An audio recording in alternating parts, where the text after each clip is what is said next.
Hello everyone, this is me Kapil सिक्का। स्वागत है आपका स्टडी की एजुकेशन प्लेटफॉर्म में। आज इस वीडियो में हम चर्चा करेंगे कि क्या वाकई में क्लाइमेट चेंज हो रहा है।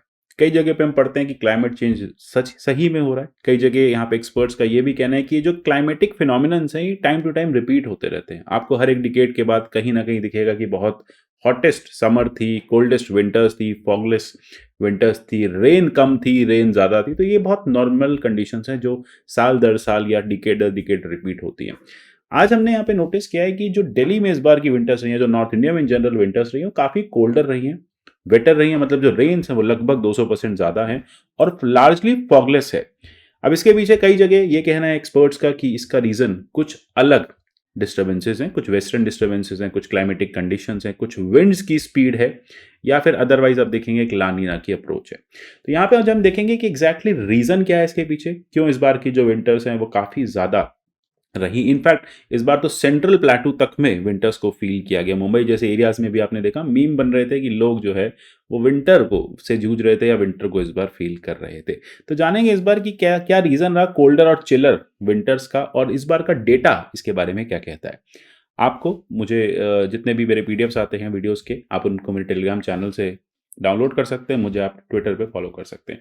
देखिए 2021 में देखा गया कि मैक्सिमम टेम्परेचर जो है नॉर्थ और नॉर्थ वेस्ट रीजन का वो परसिस्टेंटली कम रहा है नॉर्मल से। इसी के चलते हमने यहाँ पे डिक्लेयर किया कि कोल्ड डे रहा। जब मैं बात करूंगा कोल्ड डे की, तो मेट्रोलॉजिकल डिपार्टमेंट ये कहता है कि कोल्ड डे की एक डेफिनेशन होती है, ऐसा कोई भी दिन जिसमें मैक्सिमम टेम्परेचर 16 डिग्री से ज़्यादा नहीं गया हो। ठीक है, तो टेम्परेचर 16 डिग्री से नीचे फॉल किया है, इस फिनोमिनन को हम कहते हैं कोल्ड डे।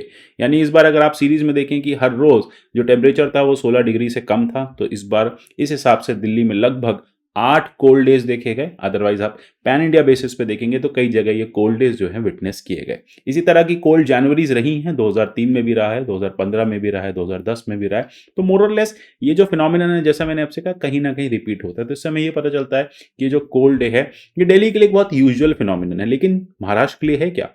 महाराष्ट्र में भी इस तरह के कोल्ड डेज काफी नोटिस किए गए। सेंट्रल प्लेटू की बात करें, मध्य महाराष्ट्र में, कोंकण एरिया में, महाबलेश्वर जैसे एरिया में, पुणे मुंबई जैसे एरिया में तो टेम्परेचर 6 से 8 डिग्री बिलो नॉर्मल पहुंच गया था। अब लेकिन कोल्ड डे का एक बेनिफिट भी होता है। जब डेज कोल्डर होते हैं तो कहा जाता है कि जो नाइट्स हैं वो वार्मर रहती हैं। रीजन ये होता है जब दिन बहुत कोल्डर होता है, क्लाउडी डे होता है, सनरेज जो है वो अर्थ तक पहुंचती हैं और परसिस्टेंट क्लाउडिंग की वजह से ट्रैप हो जाती हैं। तो इसलिए जो रातें होती हैं वो थोड़ी गर्म होती हैं as compare to the temperature of previous years. तो अल्टीमेटली आप देखेंगे कि डेज तो कोल्डर रहे हैं, पर हाँ नाइट जो है वो थोड़ी सी बेरेबल रही हैं। इनफैक्ट अगर हम बात करें कि इस बार के रीजंस क्या हैं, क्यों वेदर सिस्टम या क्यों इस बार का वेदर इस तरह से एक्टिव रहा है, तो कई बार इसके रीजन देखे जाते हैं वेस्टर्न डिस्टर्बेंसेस। आपने देखा कि दिसंबर जनवरी में जो वेस्ट से विंड्स आती हैं वाया पंजाब पाकिस्तान के ऊपर से होते हुए, तो वो काफ़ी ज़्यादा ठंडी होती हैं। तो उसकी वजह से एक वेस्टर्न डिस्टर्बेंस की वजह से हमारे यहाँ पे जो विंटर्स होती हैं वो काफ़ी ज़्यादा कोल्ड फील की जाती हैं। साथ ही साथ एक साइक्लोनिक सर्कुलेशन भी देखा गया, ट्रो भी देखा गया, जिसकी वजह से रेन्स इंड्यूस हुई, स्नोई वेदर इंड्यूस हुआ, और इस बार स्नोफॉल्स भी आपने काफ़ी देखा। इनफैक्ट हमने नोटिस किया 25 जनवरी तक मेट्रोलॉजिकल डिपार्टमेंट ने बताया कि 7 वेस्टर्न डिस्टर्बेंसेज जो है वो भारत के ऊपर से निकली हैं और इतनी ज़्यादा स्ट्रांग थी कि उनकी वजह से वाइड स्प्रेड रेन रही है। साथ ही साथ पाकिस्तान और नॉर्थ ईस्ट का टेम्परेचर है काफ़ी चिलर रहा है। इसके अलावा एक और इम्पॉर्टेंट फिनोमिनन पिछले 2 साल से देखा जा रहा है, वो है ला नीना का। ला नीना की वजह से भी इस एरिया में विंटर्स जो हैं वो वेट रही हैं।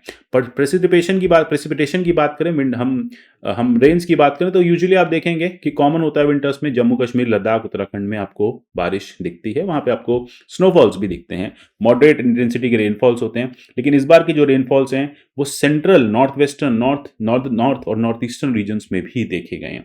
अगर हम 24 स्टेट्स के डेटा को कलेक्ट करें तो उसमें अगर आप अरुणाचल प्रदेश छोड़ दें, मिजोरम छोड़ दें, कर्नाटका छोड़ दें, गोवा, केरला, लक्षद्वीप छोड़ दें, तो बाकी पूरे देश भर में बारिशें, रेंज जो है वो विंटर में ज्यादा हुई है। सिग्निफिकेंटली वेट देखा गया। इनफैक्ट 200% ज्यादा अबव नॉर्मल यहाँ पे रेंज जो है वो देखी गई है। दिल्ली अपने 122 साल का सबसे वेटेस्ट जनवरी फेस कर रहा है। मतलब सबसे ज़्यादा बारिश पिछले 122 साल में दिल्ली में देखी गई है। नेशनल कैपिटल में आप देखेंगे काफ़ी ज़्यादा रेनफॉल इस बार आपने फील भी किया होगा। अगर आप नॉर्थ इंडिया में रहते हैं तो आपने फेस भी किया होगा। चंडीगढ़ का भी यही हाल था, नॉर्थ के ज़्यादा एरियाज, उत्तराखंड का भी यही हाल था। अच्छा, दूसरी बात यह है कि रेंज जब बढ़ी तो ऑब्वियसली बात है कि जो फॉग है वो फिर आपको लेस नॉर्मल दिखेगा। जनवरी दिसंबर की हम बात करते हैं तो डेंस फॉग यहाँ पे फॉर्मेशन होता है, लेकिन ये जो फॉग है इस बार काफ़ी कम रहा है। दिल्ली में लगभग 278 घंटे का फॉग देखा जाता है और 1000 मीटर से कम की विजिबिलिटी का फॉग लगभग 26 दिन तक घना कोहरा जिसे कहते हैं वो रहता है।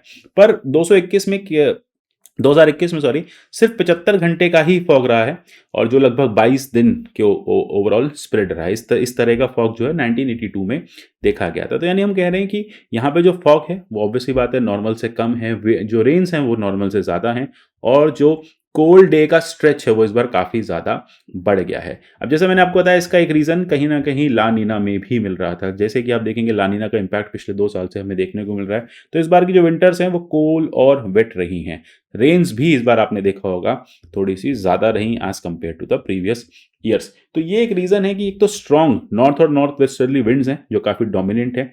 अब जब ये काफ़ी स्ट्रॉन्ग विंड्स रहती हैं तो फॉग कोहरा जो है वो रुक नहीं पाता, कोहरा आगे निकल जाता है। साथ ही साथ इस बार विंटर में एक अनयूजुअल डस्ट स्टॉर्म भी देखा गया जो गुजरात पहुंचा अरेबियन सी से। तो यहाँ भी है कि सऊदी अरेबिया से एक डस्ट स्टॉर्म ओरिजिनेट हुआ, वो वहां से लोकल डस्ट को पिक करता हुआ साइक्लोनिक फॉर्म में एंटी साइक्लोनिक फॉर्म में वो फॉर्म होता हुआ पहुंच गया आपके वेस्टर्न कोस्ट पे और वेस्टर्न कोस्ट पे लोकल डस्ट जो है सेटल होने लगी। तो इस वजह से यहाँ पे आपको फॉग वाली जो कंडीशन है वो कम दिखी।